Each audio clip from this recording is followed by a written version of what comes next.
Well, it's always great to have a nice introduction. And look at you all, the last speaker, and you're still all here. Whoa, what was that? Ah, I need that.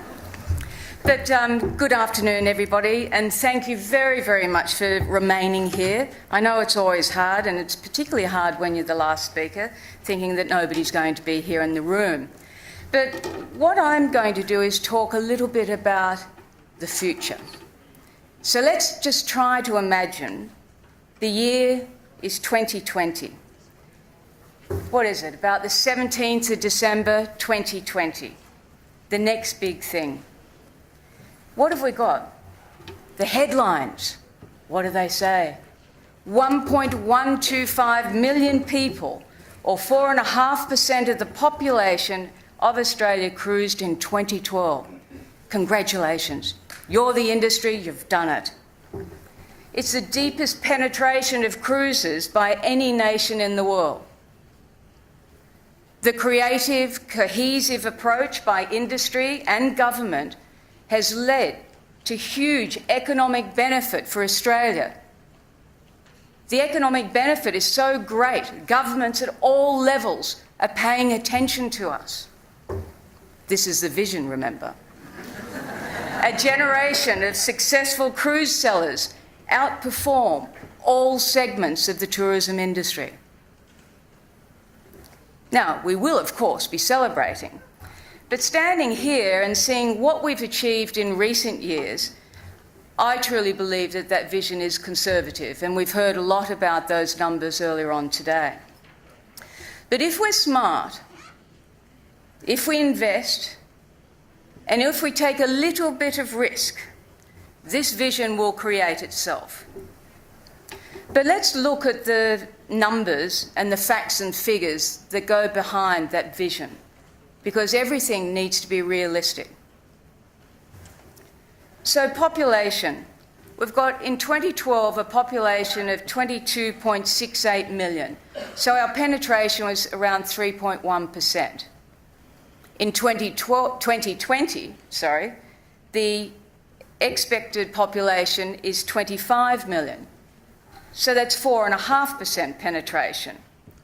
The birth rate has slowed, the death rate has slowed, and the immigration rate has grown. So life expectancy in 2020 is forecast to be 81 years for men and 86 years for women. Almost 1 in 5 Australians will be aged 60 or over. Now, 70% of us live by the sea. What a great natural affinity we have. You think about the largest markets in the world, North America, Europe. The majority of those populations don't live by the sea. And that's why we've got such a unique advantage in this industry. So they paint an impressive scenario, I think. That's an average 11% growth year on year for Australians taking a cruise. Now, is that realistic? Yeah, it is realistic. We just heard Stuart say it was. We heard Kathy say it was. Karen was running out of battery, but that's okay. But certainly in the expedition sector, we think it will be. But the last decade began with the baby boomers ranging in age from the mid-30s to the early 50s, and it concludes with some of the boomers entering retirement and becoming pensioners. Now that's the start of the new age wave hitting Australia. By the end of this decade, 2020, as I said, 1 in 5 Australians will be aged over 60. Over the next 4 decades, while the total population will increase by just over half, the 65 and over population will more than double, and the 85 and over population will triple. So in 2020, the never grow old baby boomers will be in their 60s and 70s, and the oldest Gen Xers, got a few here? Well, you'll be in your 50s. And some of you wanting to exit the labour force. So they're just some of the statistics. But let's go behind the figures and the factors that we'll need to drive this market in the next 6 years. Remember, we're talking about a vision. Attraction Australia. Luxury expedition has become the next big thing globally. High-end consumers are wanting to go to unique, remote destinations. They want to immerse themselves in cultures, wildlife, in a way that they just haven't had the opportunity to do so. This is something that we believe is going to be around for a very, very long time. When you think about some of those destinations, as we saw just earlier on from Kathy, there's so much excitement. There is so many areas of the world that have yet to be discovered. And whilst this is happening, we've got the major cruise lines still generating new people to our industry, bringing them up through the life cycle of a cruiser.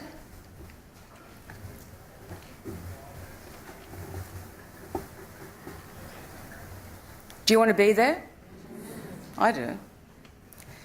But the cruise industry product range has broadened further. It's so dynamic. It is appealing to all ages, to all socio-economic demographics, to all interests, and to all nationalities. Now, if we go back to the late 90s in this country, we had really only had one or maybe two choices when we were cruising locally. You either like it or you didn't. There was no opportunity to try different types. Now we have. We've got all of the product range. No matter what your socio-economic demographic is, for your client, you will find a product in this industry. Ships' capacities range from 100 to 6,000 guests.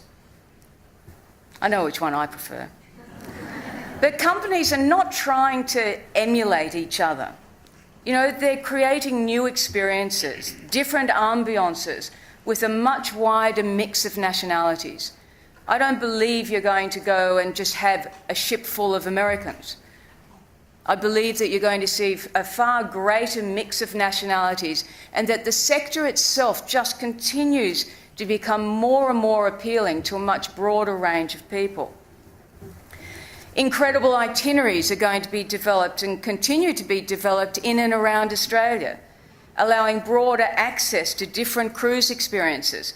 We saw before the number of people who want to cruise close to Australia. Great. We will continue to provide them the experiences. We'll continue to open up new destinations that haven't been easy to get to, that require some investment, but we will do it because we're an industry that's progressing. Cruising for the environment. Consumer research shows that cruise is the most appealing holiday choice, due largely to the industry's embrace of green operating standards, low environmental tourism impact. In 2020, people want to feel really good about where they go. They want to feel good that they're actually going on holiday in a low-impact way to the environment. There is no other segment of the tourism industry that can do what the cruise industry can. Huge, sustained growth has continued in Australia because the next generation of travel agents, now known as cruise masters, have undertaken in-depth clear training modules on how to identify the best cruise product for their clients and how to close the sale. Now, this is 2020. So Clear has taken an aggressive stance globally with these cruise masters and provided exclusive technology access on a tablet. Oops, I'm running out of room up here. So could you imagine having access to all of the information you require on a tablet that's there, that's updated every day by the cruise lines? Pretty impressive. Give you a good advantage, wouldn't it, in trying to sell? So I know that we'll need all of the above to get there, but the payoff to Australia will make it a very worthy goal.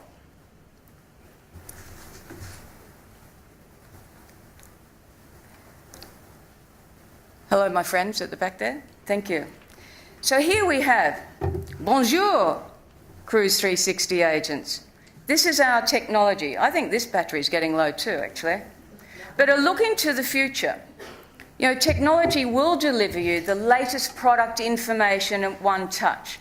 Destination, prices, travel dates, excursions, all of the information that you require to be able to sell and for your clients to be enthused about.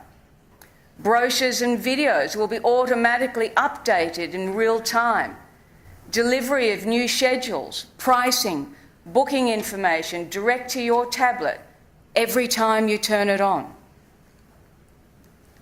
You have the latest information.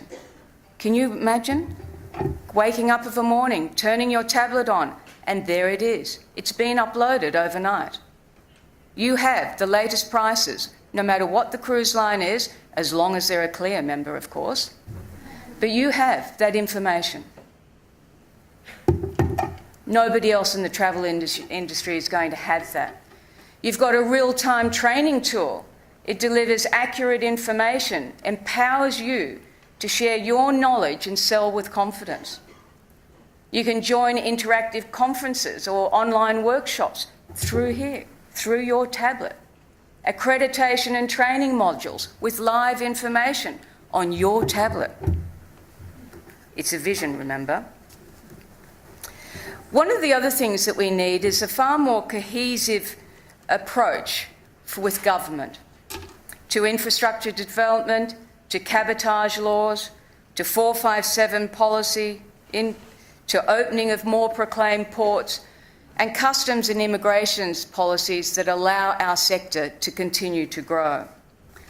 Now, industry must come together, and you've heard earlier on today also about some of the infrastructure constraints that the industry has to suffer. But in 2020, the cruise industry understands that the commercial returns from building and operating cruise terminals are small. And rather than incur enormous fees, they're now building and operating them themselves. A national strategy has been initiated about cruise infrastructure, and a national development and operation model has been created where industry and port businesses have formed these joint ventures. Now that will open the way for the large next generation of passenger vessels who all want to come to Australia. Right now, they can't. But industry, working together with government and port operators, are forming JVs, and they're providing that. We're not relying on output or handouts from government.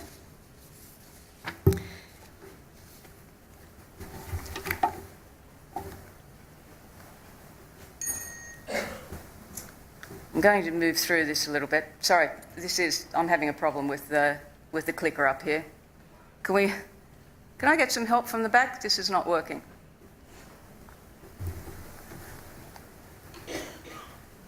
But whilst we're trying to get through to that, let me finish though.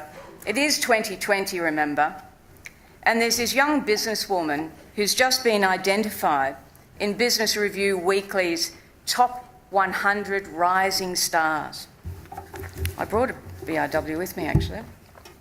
It's quite good. I don't know if you've seen this. Anyhow, her name is Bianca Barton. My daughter's name's Bianca, so I thought that was a good hide of her. Anyhow, she's won her award. Oh, just 1 second. It's 2020, isn't it? It's digital. It's got to be digital. We don't have stuff like that in 2020. But she's won her award for her technology-enhanced creative cruise business using the principles of at-home selling.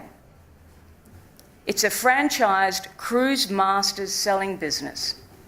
It's a young girl. And in the article, she is quoted, "It was 6 years ago, back in January 2014, when I was watching the Australian Open tennis finals that I made a commitment to myself to carve my career in a way that was different. The Swiss player, Stan Wawrinka, did anybody watch the final? It was amazing, wasn't it? Did you see the tattoo on his arm? He has a tattoo down his arm and it says, "Ever tried? Ever failed? No matter. Try again, fail again, fail better." And how good is that? Understand that it doesn't always happen right the first time, but gosh, we learn a lot by what we do, and we always fail better because we start to make our way towards those goals. And so she said that that had a profound impact on her thinking. And she said, "My mum had oftentimes said to me, 'Nothing truly great can be achieved, Bianca, without taking risks. Don't do things the way they've always been done. Don't try to fit the system. Because if you do what's expected of you, Bianca, you'll never accomplish anything more than others expect of you.' Nobody ever accomplished anything by believing the naysayers."